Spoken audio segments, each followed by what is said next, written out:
Hello. आज हम फिर टीईटी के प्रश्नों का कुछ विश्लेषण करेंगे। उसमें देखते हैं पहला प्रश्न क्या है। पहला प्रश्न है कि पारिस्थितिकी तंत्र के उदाहरण हैं, और उदाहरण कौन कौन से हैं। अब उसमें दिया है वायु,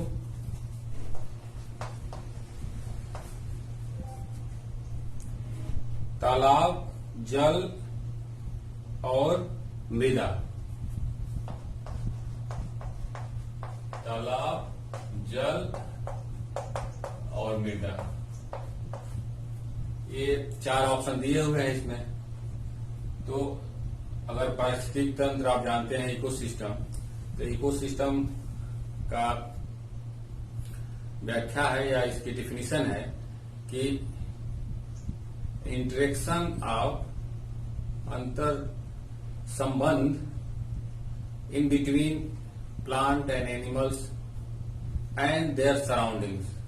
पौधों और जंतुओं के उसके चारों ओर के बीच अंतर संबंध और अंतर क्रिया, और उनके बीच पौधों और जंतुओं के बीच और जंतुओं के बीच के संबंध को इकोसिस्टम कहते हैं।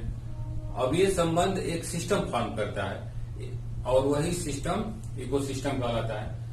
तो वायु, तालाब, जल और मृदा, ये सभी इकोसिस्टम के पार्ट हैं। जैसे वायु इकोसिस्टम का एक, अगर इकोसिस्टम को डिवाइड करेंगे, उसको बांटेंगे विभिन्न भागों में, तो आपको प्राप्त होगा कि वायु एक पार्ट है, जल एक पार्ट है, मृदा एक पार्ट है।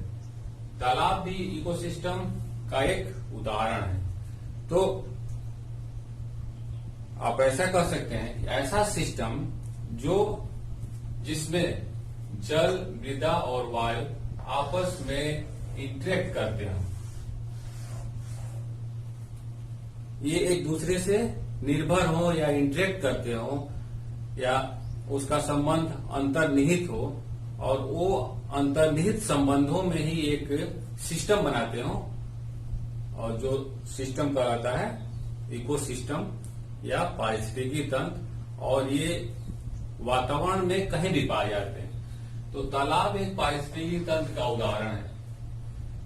अब तालाब या कोई छोटा सा भी जगह जिसमें कोई जीव रहता हो, और वो आपस के इन्वायरमेंट और उसके आसपास के जीवों के बीच जो संबंध स्थापित होता हो, तो वो एक तंत्र बनाता है, और उस तंत्र को कहते हैं पारिस्थितिकी तंत्र। वो कहीं भी हो सकता है। जैसे हम लोग पढ़े हैं कि जीवों की सबसे छोटी इकाई है कोशिका, और मैटर की सबसे जो भी आसपास स्पेस ऑक्युपाई करते हैं, मैटर की सबसे छोटी इकाई है एटम। उसी तरह वातावरण या इन्वायरमेंट की सबसे छोटी इकाई है इकोसिस्टम। ये कहीं पे भी, पेड़ का भी इकोसिस्टम हो सकता है, किसी जंतु का भी इकोसिस्टम हो सकता है, जहां पे वो रहता है और उस रहने के क्रम में आसपास के जीवों के बीच और वातावरण के बीच इंटरेक्ट करता है, तो एक सिस्टम फॉर्म करता है। उस सिस्टम को इकोसिस्टम कहते हैं। तो इकोसिस्टम वातावरण की सबसे छोटी इकाई है, और वातावरण में तो सभी उसके पार्ट हैं, लिविंग और नॉन लिविंग दोनों। तो दोनों मिलके एक सिस्टम फॉर्म करते हैं, और उस सिस्टम में बहुत सारे जीव रहते हैं। तो इकोसिस्टम वातावरण का एक यूनिट है, और ये यूनिट कहीं भी पाया जा सकता है। पहाड़ पे, जंगल में, समुद्र में, कहीं भी कोई छोटा सिस्टम बना हुआ है जिसमें उसके जीव और उसके आसपास के इन्वायरमेंट से इंटरेक्ट करते हैं और एक सिस्टम फॉर्म करते हैं, जिसे कहते हैं इकोसिस्टम। तो इकोसिस्टम एक वातावरण की सबसे छोटी इकाई है। दूसरा क्वेश्चन है कि प्रोटीन अणुओं की इकाई है। अब प्रोटीन जानते हैं कि हम लोग भोजन लेते हैं, तो भोजन के कंपोनेंट हैं कार्बोहाइड्रेट,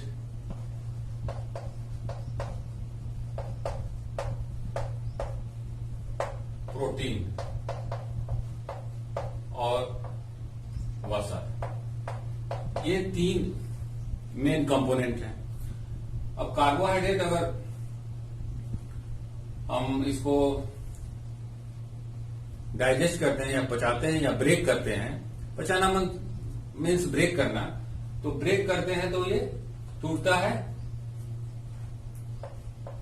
सिंपल शुगर में, सामान्य शुगर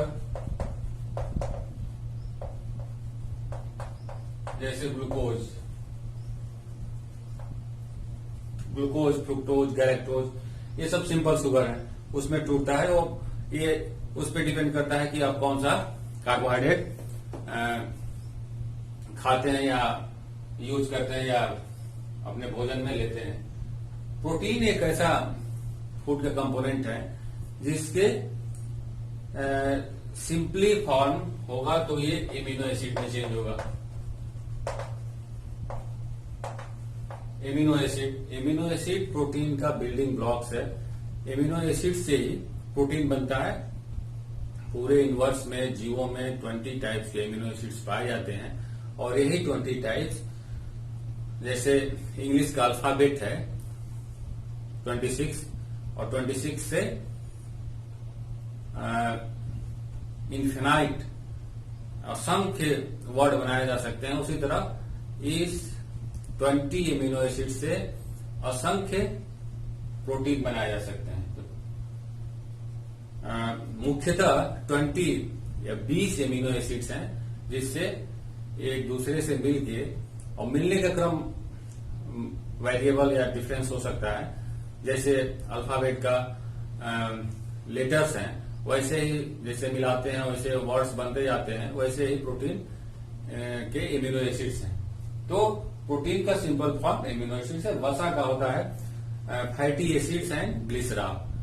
तो ये तीन जो फूड के मेन कंपोनेंट हैं उसके सिंपल फॉर्म ये तीन के अलग अलग हैं। अब तीसरा क्वेश्चन देखते हैं कि कौन सा ऐसा निम्न ऑप्शन दिया हुआ है जो पादप कोशिका में अनुपस्थित होता है। तो कुछ डिफरेंसेज हैं पादप कोशिका और जंतु कोशिका में। तो पादप कोशिका, सबसे बड़ा डिफरेंस है पादप कोशिका और जंतु कोशिका में कि पादप कोशिका में कोशिका भित्ति पाई जाती है, क्योंकि प्लाज्मा मेम्ब्रेन तो सभी कोशिकाएं पाई जाती हैं, एनिमल और प्लांट दोनों में। लेकिन पादप कोशिका में प्लाज्मा मेम्ब्रेन के अलावा उसके ऊपर एक मोटी कोशिका भित्ति होती है जो सेलुलोज की बनी होती है, और सभी पादप कोशिका, जंतु कोशिका में नहीं होती है। तो कोशिका भित्ति एक डिफरेंस है। और जो अंतर है वो माइन्यूट अंतर है। जैसे इसमें पादप कोशिका में रिक्तिकाएं, बड़ी रिक्तिकाएं पाई जाती हैं, जंतु कोशिका में छोटी रिक्तिकाएं पाई जाती हैं। ऑप्शन में कोशिका भित्ति नहीं दिया है। तो कौन पादप कोशिका में अनुपस्थित रहता है। तो कोशिका भित्ति पाई जाती है, रिक्तिकाएं पाई जाती हैं और लवक भी पाए जाते हैं। लवक मतलब जो ग्रीन कलर है वो प्लास्टिक के कारण, लवक के कारण ही होता है। अगर वो ग्रीन होता है तो हरित लवक, अगर वो ग्रीन के अलावा और भी लवक हैं, वर्णी लवक, अवर्णी लवक, तो लवक ही पौधों को ग्रीन कलर देते हैं। और एक है तारक काय, जो तारक काय केवल जंतुओं में पाए जाते हैं। तो ये अंतर है कि कोशिका भित्ति केवल पादप कोशिका में पाई जाती है, लवक पादप कोशिका में पाए जाते हैं, रिक्तिकाएं पादप कोशिका में पाई जाती हैं, और तारक काय केवल पाए जाते हैं जंतु कोशिका में। अब अगला क्वेश्चन देखते हैं हम लोग। अगला क्वेश्चन है कि मनुष्य की शरीर में सबसे बड़ी ग्रंथि क्या है। तो ग्रंथियां दो प्रकार की होती हैं, एक है अंतःस्रावी और एक है बाह्यस्रावी। अंतःस्रावी ग्रंथियां उसे कहते हैं जो अपना, ग्रंथियां स्पेशली ग्रुप ऑफ सेल कोशिकाओं का समूह होता है जो कुछ निश्चित केमिकल बनाते हैं। तो वो केमिकल अगर वो जिस टारगेट पे उस केमिकल का एक्शन साइट जहां पे हो, जहां पे उसको एक्शन करना है, ट्यूब के थ्रू पहुंचता है तो उसे कहते हैं बाह्य स्रावी। और अगर वो ब्लड में डालती हैं तो वो उसे कहते हैं, अगर कुछ ग्रंथियां डायरेक्ट अपना सिक्रेशन या जो बनाती हैं केमिकल वो ब्लड में रिलीज करती हैं, तो उस टाइप की ग्रंथि को कहते हैं अंतःस्रावी। तो अब इसमें पूछा है कि मनुष्य की सबसे बड़ी ग्रंथि कौन सी है। तो ग्रंथि पूछा है, अंतःस्रावी और बाह्य स्रावी का कोई सवाल ही नहीं है। तो मनुष्य की सबसे बड़ी ग्रंथि लीवर है। लीवर एक अंग भी है और ग्रंथि भी है। तो ग्रंथि इसलिए है कि वो कुछ डाइजेस्टिव या पाचक रस स्रावित करती है जो हमको खाना पचाने में हेल्प करती है, तो इसलिए उसको ग्रंथि मान लिया गया है। तो लीवर एक सबसे बड़ी ग्रंथि है। अगर अंतःस्रावी पूछता है कि सबसे बड़ी अंतःस्रावी ग्रंथि कौन सी है, तो थायराइड सबसे बड़ी अंतःस्रावी ग्रंथि है और सबसे छोटी पीयूष ग्रंथि है। तो ये डिफरेंस है या कुछ ग्रंथियों के बारे में हो गया। पांचवा क्वेश्चन है कि संसार का सर्वाधिक समस्या का कारी जलीय खरपतवार जिसे बंगाल का आतंक कहा जाता है। ये बंगाल का टेरर ऑफ बंगाल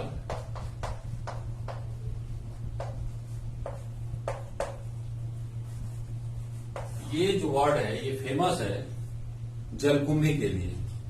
बंगाल में बहुत मात्रा में पाया जाता है और जहां पे जिस वाटर तालाब में या कुछ नदियों में न्यूट्रिएंट अगर सीवेज वाटर की प्रचुरता होती है तो वहां पे अपने आप ये उग जाता है और ये इसमें सफेद फूल होते हैं, वो सुंदर लगता है। लेकिन इसकी बहुत मतलब एक तरह से एक हानियां भी है कि ये जहां पे भी होता है तो इतने ज्यादा मात्रा में होता है कि उस वाटर डिपॉजिट या नदी हो या तालाब हो उसमें कि सारे न्यूट्रिएंट को ये ऑब्जॉर्व कर लेता है, जिसकी वजह से वहां पे उस तालाब में ऑक्सीजन की कमी हो जाती है और ऑक्सीजन की कमी हो जाने से उसमें मछलियां मरने लगती हैं और दूसरे जीव जो हैं वो ग्रो नहीं कर पाते, वहां रह नहीं पाते और पूरा इकोसिस्टम को गड़बड़ा देते हैं। तो टेरर ऑफ बंगाल जलकुंभी, लेकिन इसमें इस क्वेश्चन में एक दिया है कि अगर इसमें टेरर ऑफ बंगाल नहीं दिया होता तो इसमें एक और संसार का सर्वाधिक समस्याकारी ऑप्शन दिया हुआ है पार्थेनियम हिस्टोफोरस। पार्थेनियम जिसे कहते हैं, पार्थेनियम ये भी इस समय सबसे ज्यादा समस्याकारी घास है, जिसे कांग्रेस ग्रास भी बोलते हैं, गाजर घास भी बोलते हैं। आप देखे होंगे अपने आसपास ये एक सफेद फूल का छोटा छोटा सफेद फूल का गाजर का जैसे पत्तियां होती हैं वैसे ही पत्तियों वाला सड़क के किनारे फैला हुआ है पूरे इंडिया में, आई थिंक पूरे वर्ल्ड में भी ये पार्थेनियम और इस समय की सबसे ज्यादा समस्याकारी घास में आता है। लेकिन इस ऑप्शन में टेरर ऑफ बंगाल लिखा हुआ है। जलकुंभी एक बहुत ट्रेडिशनल क्वेश्चन है, ये बहुत सारे परीक्षाओं में आता है कि जलकुंभी कैसे टेरर ऑफ बंगाल है, लेकिन पार्थेनियम भी ऑप्शन में है तो ये कंफ्यूजन वाला थोड़ा सा है कि पार्थेनियम भी एक बहुत बड़ी समस्याकारी घास है जो इस समय पूरे इंडिया में फैल चुकी है और बहुत तेजी से फैलती है। जैसे सारे न्यूट्रिएंट को जलकुंभी अपने तरफ आकर्षित कर लेती है, ले लेती है अपने ज्यादा संख्या होने की वजह से। उसी तरह पार्थेनियम इतना घना होता है कि उसके नीचे की जो दूसरी घासें हैं वो खत्म हो जाती हैं। तो ये पूरा एक तरह से आतंक टाइप, जैसे यहाँ पे टेरर ऑफ बंगाल लिखा हुआ है, उसी तरह पार्थेनियम टेरर ऑफ इस समय पूरे वर्ल्ड का, इंडिया का तो है ही, बहुत से सारे फील्ड में या खेतों में इस तरह की समस्याएं आती हैं कि पार्थेनियम को हम लोग हटा नहीं पा रहे हैं और एक साल में हटाते फिर दूसरी साल वो फैल जाता है और इसमें पानी और ये सब चीजों की आवश्यकता कम होती है। अपने को इस तरह से एडजस्ट किया हुआ है कि ये जल्दी खत्म नहीं होता और छोटे छोटे इसके पोलन ग्रेन होते हैं जो फैलते हैं एनवायरमेंट में और जो आपको लंग्स की प्रॉब्लम कर सकते हैं। तो ये पार्थेनियम कांग्रेस ग्रास या गाजर घास ये भी एक बहुत समस्याकारी खरपतवार है। तो ये हो गया जलकुंभी के बारे में। अब क्वेश्चन ये दिया है कि वायरस के अजैविक होने के लक्षण हैं। अब उसमें लिखा हुआ है कि वायरस जो है कि अजैविक होने के पहले तो आप जान लीजिए कोई भी जीव है तो जीव की एक लाइफ साइकिल है। जीव क्या हो जाता है, मृत हो जाता है, फिर मृत जो है वो सॉइल में मिल जाता है जैसे भी, क्योंकि हम लोग डायरेक्ट या इनडायरेक्ट भोजन के लिए पौधे पे ही निर्भर हैं। तो जो मृत होते हैं फिर पौधों में मिलते हैं, फिर यहाँ पे जीवन मिलता है। तो मृत जीव का एक साइकिल चलती रहती है। लेकिन जब वायरस का क्वेश्चन आता है तो वायरस के अजैविक होने के लक्षण है। अब इसमें जो ऑप्शन दिया हुआ है आपको खोजना क्या है कि जैविक लक्षण कौन कौन से हैं। वो अजैविक होने का लक्षण खोज रहा है तो आप उसमें खोजिए कि जीवन के लक्षण कौन कौन से हैं। तो ऑप्शन दिया है इसमें वंशानुगत सामग्री पाई जाती है। तो बिना वंशानुगत सामग्री पाए वायरस मल्टीप्लीकेट ही नहीं करेगा, डिवाइड ही नहीं करेगा, वायरस फैलेगा ही नहीं। तो ये दो ऑप्शन एक सही है। वंशानुगत ये ऑप्शन होगा नहीं, इसमें सामग्री पाई जाती है। ये प्रजनन नहीं कर सकता, प्रजनन करता ही है वायरस। किसी अपने होस्ट सेल में इंटर करता है तो हमेशा डिवाइड करने लगता है, जिससे उनकी संख्या बढ़ जाती है। इसमें प्रोटीन नहीं पाया जाता, बिना प्रोटीन के प्रजनन और सब चीजें और जो शारीरिक क्रियाएं हैं, जो जीवन की बेसिक चीजें हैं वो हो ही नहीं सकती। अब जो लास्ट ऑप्शन दिया हुआ है इसको क्रिस्टल के रूप में परिवर्तित किया जा सकता है। वायरस ये ऐसा है जो किसी जीव के अंदर आता है तो वो जीव की तरह बिहेव करने लगता है और जीव के शरीर से बाहर जब निकलता है तो वो नॉन लिविंग हो जाता है और जीव हो जाता है। वो जीव है, मृत नहीं होता। मृत वाला जो बीच में जीवन और मृत का बना हुआ है, वायरस कभी मृत नहीं होता। अगर मृत होता तो जल्दी वापस नहीं आता। तो हमेशा या तो उसके में जीव है या अजीव है।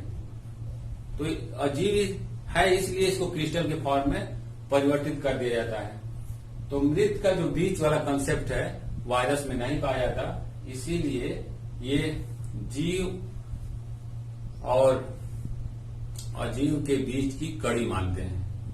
जैसे एलिमेंट्स हैं, अब मृत मतलब group of molecules, elements compounds के रूप में चेंज हो जाता है, उसको चेंज होता है, फिर वो वैसे पड़ा रहता है, लाखों सालों तक वैसे पड़ा रहता है। जब भी उसको फेवरेबल कंडीशन या फेवरेबल होस्ट मिलता है तो उसमें फिर मल्टीप्लिकेट करने लगता है और मल्टीप्लिकेट करके अपना दूसरे को एक पर्सन से दूसरे पर्सन या एक जीव से दूसरे जीव में जाने लगता है। तो ये वायरस का थोड़ा सा पिक्यूलरिटी है या विशेषता है कि वो जीव अमृत नहीं होता, जीव से अजीव में कन्वर्ट हो जाता है। और अजीव में कन्वर्ट होता है जब भी उसको जो उसका जीव होस्ट है उसको मिलता है, फिर वो उसके सेल में जाके फिर वायरस सेल में कन्वर्ट कर देता है और उसको फिर अपने सेल में कन्वर्ट करके अपने जैसा बनाने लगता है। तो ये हो गया केवल वायरस ही, जितना भी जीव जगत है केवल वायरस में ही कैपेसिटी पाई जाती है। वायरस कई टाइप के होते हैं, अब उसमें जो भी डिफरेंसेस पाए जाते हो उस हिसाब से उसमें अंतर है। तो ये हो गया वायरस के बारे में थोड़ा सा। अब नेक्स्ट क्वेश्चन है कि पादप हार्मोन जो फलों को पकाने में सहायक होता है। तो इसमें जो ऑप्शन है वो सभी ऑप्शन पादप हार्मोन के हैं। जैसे पहला ऑप्शन दिया है ऑक्सीन। ऑक्सीन भी एक पादप हार्मोन है। दूसरा ऑप्शन साइटोकाइनिन दिया है।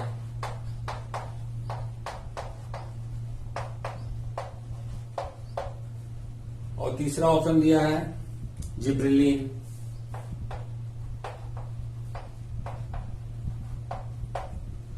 पांचवा ऑप्शन दिया है इथाइलिन। सभी पादप हार्मोन है और सबका कार्य अलग अलग है। जो भी हार्मोन है, पादप हो या जंतु हो, सभी हार्मोन का कार्य एक निश्चित है कि ये हार्मोन यही काम करेगा, उसके अलावा दूसरा काम नहीं करेगा। वैसे ही पादप में भी ऑक्सीन का काम है कि केवल उसके टिप पे पाया जाता है। जहां भी पादप ग्रो करता है वो ये निर्देश देता है कि इस तरफ लाइट है, जिस तरफ लाइट रहेगी उधर ये ऑक्सीन का हार्मोन उस सेल को और उस टिश्यू को निर्देश देगा कि इधर चलना है। तो एक प्रकाश की तरफ जाने के लिए निर्देशित करता है। साइटोकाइनिन सेल को डिवाइड करने के लिए निर्देशित करता है। जिब्रेलिन उसको जो नोड और इंटरनोड है उनके बीच की दूरी को बढ़ाता है। अगर किसी पौधे में जिब्रेलिन की छिड़काव कर देगा तो वो इतने का नोड है तो वो इतना हो जाएगा। इथाइलिन एक ऐसा हार्मोन है जो पौधों को पकाने का काम करता है। इथिलीन गैस जो आर्टिफिशियली प्रोड्यूस की जाती है, बहुत से केमिकल हैं जो आर्टिफिशियली इथिलीन गैस बनाते हैं, गर्मी ला देते हैं, उससे भी पादप और पौधों के फलों को पकाने के काम किया जा सकता है। नेचुरली पौधों में इथाइलिन प्रोड्यूस होता है जो फलों को पकाने के काम में आता है। ये हो गया एक क्वेश्चन। अब है कि स्वतंत्र रूप से भूमि में रहने वाले अवायवीय जीवाणु जो नाइट्रोजन स्थिरीकरण करते हैं। तो आइए हम देखते हैं कि नाइट्रोजन स्थिरीकरण है क्या।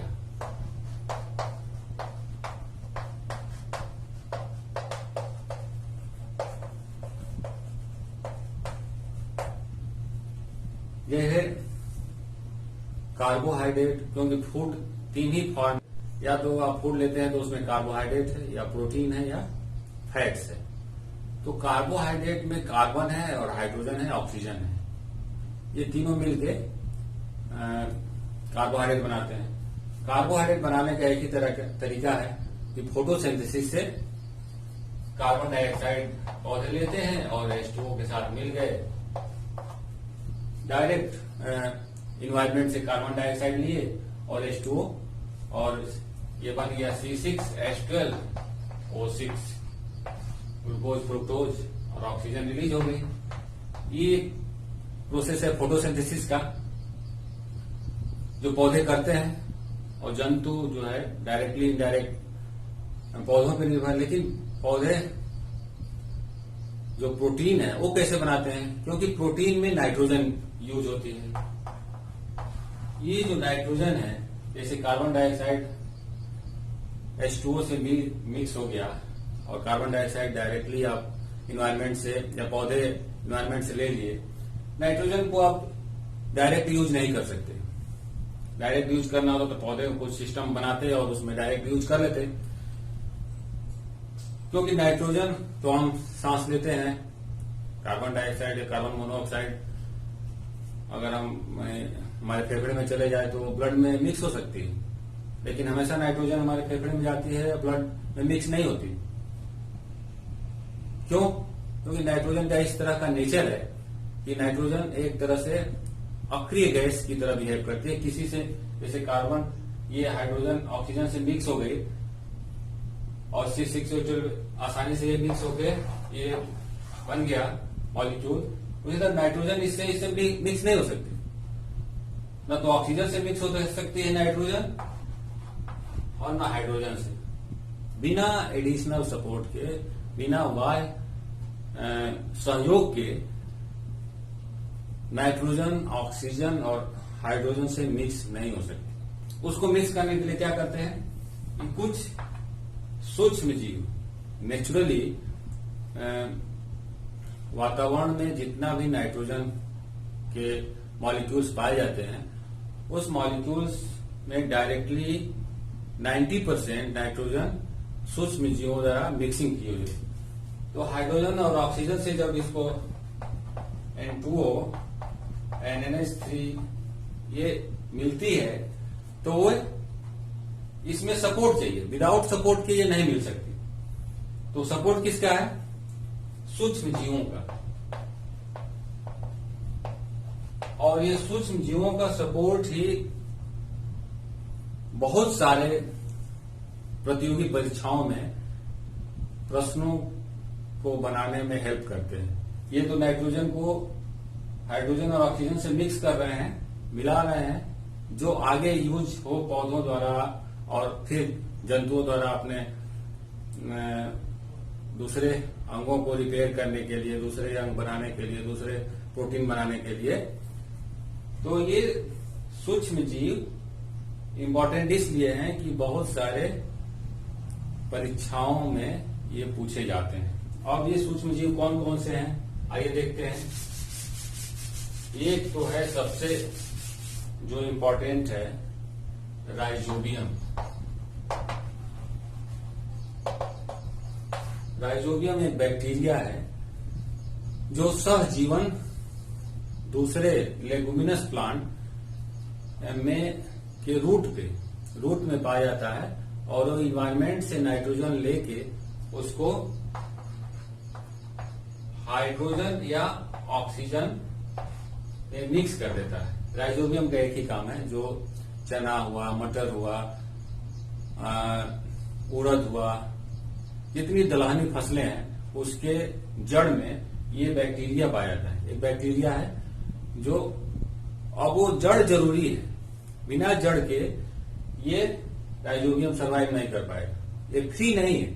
अगर आप चाहें कि ये फ्री रूप में उसमें पौधे ना हो, अगर दलहनी फसलों के पौधे ना हो तो वो राइजोबियम नहीं रह पाएगा।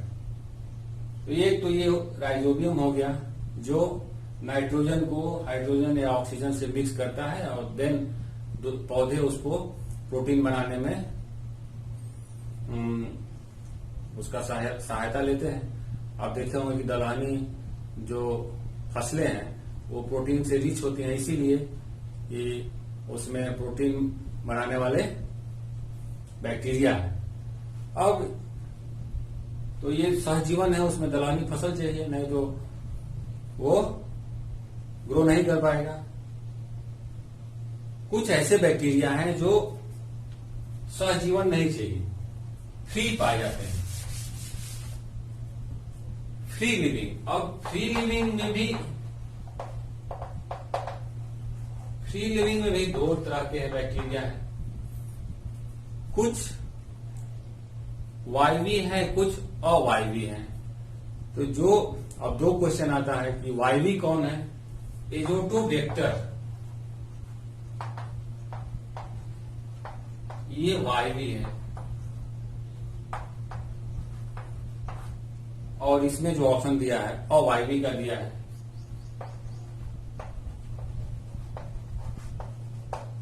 क्लॉस्ट्रीडियम